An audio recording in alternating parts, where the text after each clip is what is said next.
অহনা বিশ্বাসের লেখা আশ্রমকন্যা পুরনো শান্তিনিকেতনের গল্প।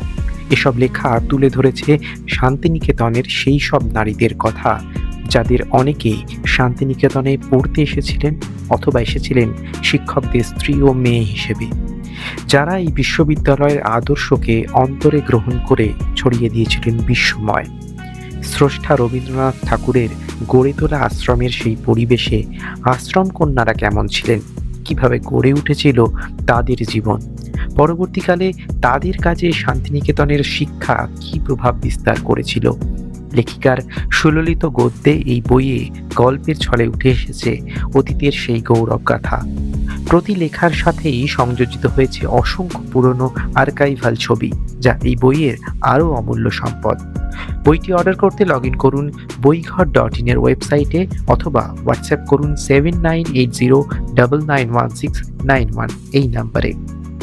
এরকম আরও বইয়ের খবর জানতে ফলো করুন বইঘর.in এর ফেসবুক এবং ইনস্টাগ্রামে।